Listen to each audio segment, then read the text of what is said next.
this is Stacy Sanchez from Heart Prince of God, and I never will forget a precious little child that was in my classroom many, many years ago now. This precious little girl had such a temper.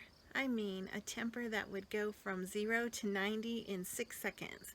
Before you even knew she was mad or what had caused her to get mad, she was mad. And I remember the first week or so of school, not knowing this child at all, her anger caught me by surprise time and time again. And barely 3 days, I think it was, into the first week of school, I turned around just in time to see her pick up a chair with every intention of smashing it over the head of the student that was sitting beside her. And with all the peace that God afforded me to be able to have in that moment, I simply said, "Sweetheart, you need to wait outside the door and I will be there in just a minute." And I just turned my back and went back to what I was doing. And thankfully, she listened and she stomped out of the classroom, heading to the door. And on her way out the door, I never will forget it. She turned around, she looked right at me, and she said, "I knew it.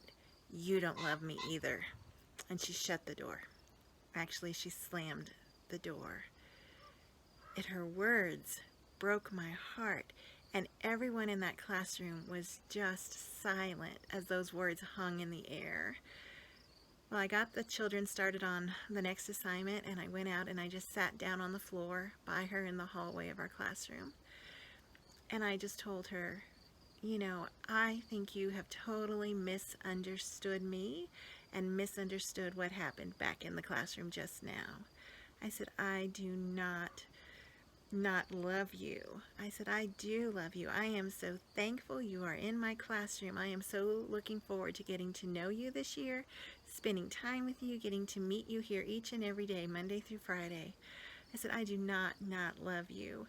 I said, "But we cannot have that temper interrupting our class that way. That is something we are going to have to work on."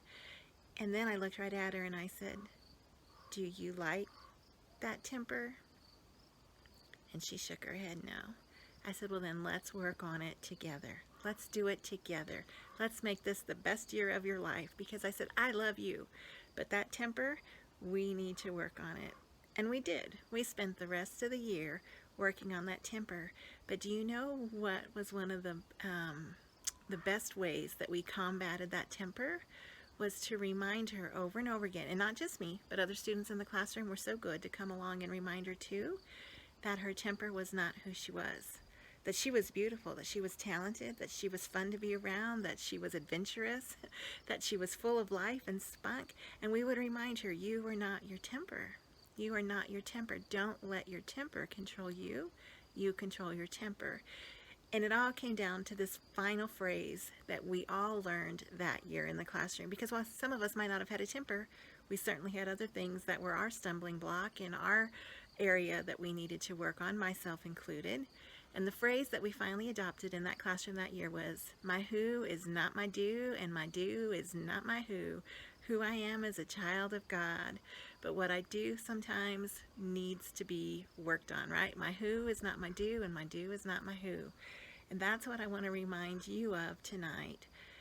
We all, I hope, know that God loves us, but even as adults, sometimes we try to make our behavior be what draws God's love to us. If we're doing good things, God will love us more. If we're doing bad things, God's going to love us less. We may even get to the point where God will stop loving us. If we give food to the pantry, if we're in church every week, God's going to really love us.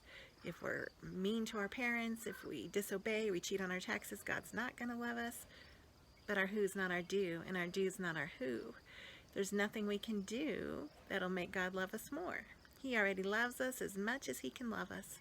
And there's nothing we can do to make God love us less, because God is love. God loves. And he doesn't love us based on who we are. He loves us based on who he is. He sees us through his eyes of love, and he just loves us with a love that we cannot quench, that we cannot undo. His love is just with us. And just like that day, when that girl's temper was so angry and, she went storming out of the classroom, I didn't stop loving her. I did not want to be around her. I didn't want to not have anything to do with her anymore.